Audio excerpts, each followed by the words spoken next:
4, 3, 2, 1, 0.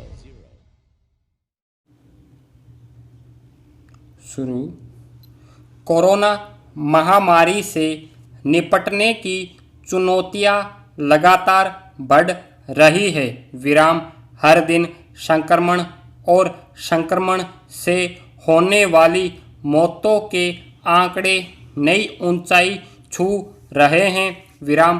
कहा जा रहा है कि जांच में तेजी आने के कारण संक्रमितों की पहचान भी तेजी से हो रही है, इसलिए आंकड़े कुछ बढ़े हुए दर्ज हो रहे हैं। विराम। पर कुछ लोगों की शिकायत है कि जांच में अपेक्षित गति नहीं आ पा रही है। विराम। खुद केंद्रीय स्वास्थ्य सचिव ने भी असंतोष व्यक्त किया है कि कुछ राज्यों ने जांच के मामले में मुस्तैदी नहीं दिखाई, जिसके चलते वहां संक्रमण के मामले तेजी से बढ़े। विराम। जब जांच में तेजी नहीं आ पा रही, तब कोरोना के मामले दुनिया के अन्य देशों की तुलना में हमारे यहाँ चिंताजनक रफ्तार से बढ़ रहे हैं। तो इसमें और तेजी आने पर क्या स्थिति सामने आएगी, अंदाजा लगाया जा सकता है। विराम। पिछले एक सप्ताह में भारत में कोरोना के मामले दुनिया में सबसे अधिक दर्ज हुए। विराम। अमेरिका, ब्राज़ील जैसे उन देशों को भी पीछे छोड़कर हम आगे बढ़ गए हैं, जहां दुनिया में अभी तक सबसे अधिक मामले दर्ज हो रहे थे। विराम। यह निसंदेह केंद्र और राज्य सरकारों के लिए चिंता का विषय होना चाहिए। विराम। बंदी और सामाजिक दूरी के पालन को लेकर सख्ती आदि उपाय आजमाए जा चुके के बाद भी संक्रमण तेजी से फैल रहा है, तो इस पर काबू पाने के लिए कोई नई और व्यवहारिक रणनीति बनाने पर विचार होना चाहिए। विराम। यह सही है कि जांच में तेजी आएगी तो संक्रमितों की पहचान भी जल्दी हो सकेगी और उन्हें समय पर उपचार उपलब्ध कराया जा सकेगा। विराम। मगर जांच के मामले में राज्य सरकारों का रवैया कुछ ढीला ढाला ही नजर आ रहा है। विराम। दिल्ली सरकार ने जरूर इजाज़त दे दी है कि अब बिना डॉक्टर की पर्ची के भी लोग खुद जांच करा सकते हैं। विराम। दिल्ली में जांच के केंद्र कुछ अधिक हो सकते हैं, पर दूसरे राज्यों में जांच की सुविधा इतनी उपलब्ध नहीं है कि लोग उनका लाभ उठा सके। विराम। दूर दराज के उन गांवों के लोगों की परेशानियों का अंदाज़ा लगाया जा सकता है, जो इस वक्त बाढ़ की विभीषिका झेल रहे हैं, या फिर जिन गांवों तक सड़क भी नहीं पहुंची है और लोगों को मरीज को चारपाई पर ढोकर अस्पताल ले जाना पड़ता है। विराम। वे तो इसी आस में है कि सरकारी सहायता मिले और उनकी मुफ्त जांच हो सके। विराम। दुनिया के दूसरे देशों की तुलना में संक्रमितों के स्वस्थ होने की रफ्तार अधिक और मौतों का आंकड़ा बेशक हमारे यहाँ कम हो, पर इस आधार पर लापरवाही बरतने का मौका नहीं मिल सकता। विराम। भारतीय आयुर्विज्ञान अनुसंधान परिषद और केंद्रीय स्वास्थ्य मंत्रालय का कहना है कि जांच सबसे बेहतर है। विराम। मगर इसके साथ त्वरित प्रशिक्षण भी चल रहे हैं। विराम। यह प्रशिक्षण भरोसेमंद नहीं है। विराम।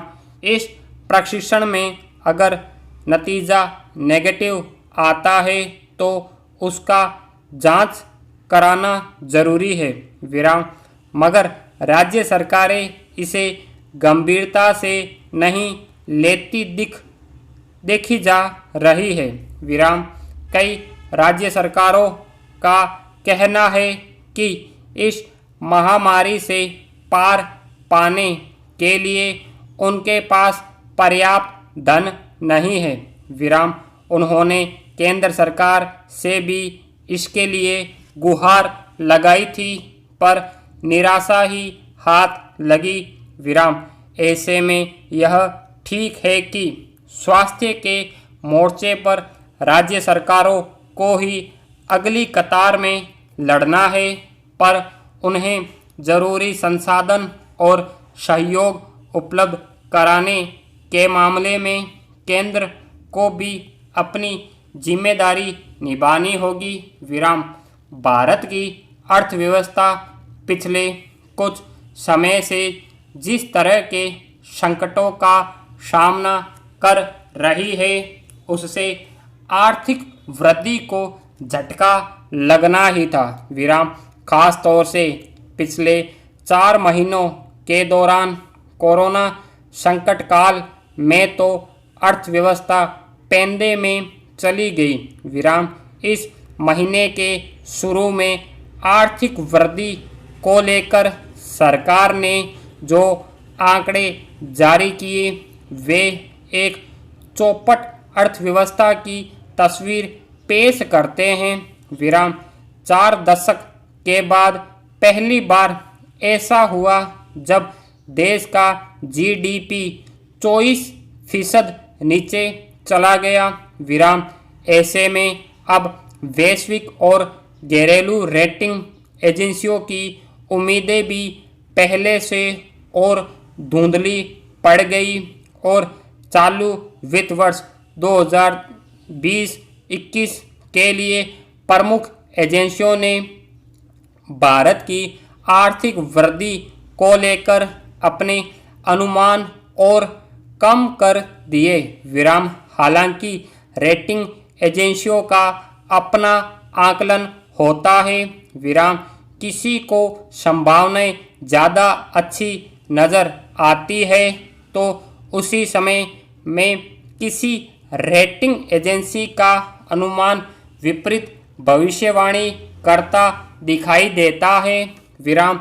चालू वित्त वर्ष की पहली तिमाही अप्रैल जून 2020 के आंकड़े आने के बाद न्यूयॉर्क की रेटिंग एजेंसी फिच ने इस साल भारत के जीडीपी में 10.5% तक की गिरावट का अनुमान व्यक्त किया है, जबकि पहले यही अनुमान 5% तक का था। विराम।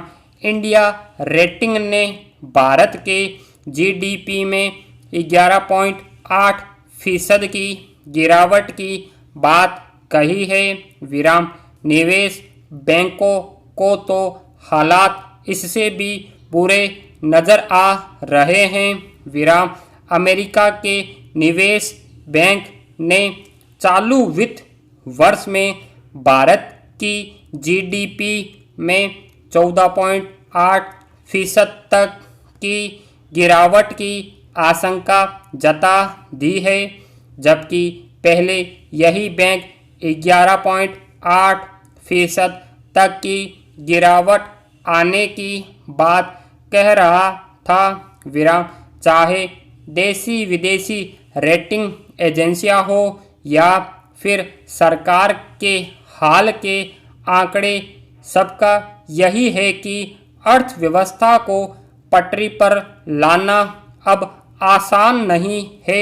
विराम आने वाली तिमाहियों में हालात सुधरेंगे, इसके आसार दूर दूर तक नजर नहीं आ रहे। विराम रेटिंग एजेंसियों के आकलन के जो पैमाने होते हैं उनमें जीडीपी का आंकड़ा काफ़ी महत्व रखता है। विराम इसके अलावा शेयर बाजार में विदेशी निवेशकों की भूमिका बड़ा कारक होता है। विराम हालांकि इस वक्त दुनिया के ज़्यादातर देश भयानक मंदी का सामना कर रहे हैं। विराम लेकिन भारत की अर्थव्यवस्था तो पिछले 2 सालों से मुश्किलों से जूझ रही है। विराम ऐसे में वैश्विक रेटिंग एजेंसियों को भारतीय अर्थव्यवस्था में जल्दी सुधार की उम्मीदें लग नहीं रही। विराम भारत में जीडीपी में अभी तो 24% की गिरावट आई है। वह असंगठित क्षेत्र के आंकड़े आने के बाद और ज़्यादा हो सकती है। विराम असंगठित क्षेत्र ही भारतीय अर्थव्यवस्था की रीढ़ है, लेकिन दुर्भाग्य यह है कि आज मंदी की मार सबसे ज़्यादा यही क्षेत्र झेल रहा है। विराम आने वाले वक्त में आर्थिक वृद्धि के आंकड़ों में सुधार को लेकर रेटिंग एजेंसियों में भले असहमति हो, लेकिन इस बात को लेकर सभी एक मत है कि हालात से निपटने के लिए सरकार के पास कोई बहुत ज़्यादा विकल्प नहीं बचे हैं। विराम भारत में जब पूर्णबंदी लागू की गई थी तब अनुमान यह था कि जीडीपी में गिरावट 18 से 20% रहेगी, लेकिन 24% गिरावट का मतलब यह है कि इन 3-4 महीनों में सब कुछ ठप हो गया। विराम इससे कंपनियों की आय में भारी गिरावट आई और करोड़ों लोगों का रोजगार चला गया। विराम यही वह सबसे विकट स्थिति है जिसके समाधान के लिए सरकार को अपने फैसलों का अपेक्षित असर देखने को मिल नहीं रहा। विराम स्टॉप।